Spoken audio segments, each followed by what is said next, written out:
రక్షకుడు మన కొరకు పుట్టెను సమస్త జనులారా రండి ఆనందించడి రక్షకుడు మన కొరకు పుట్టెను హల్లెలూయా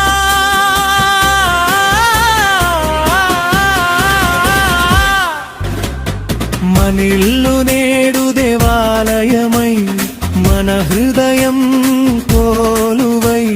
రాజాధిరాజు యేసయ్య మన మధ్యనున్నాడు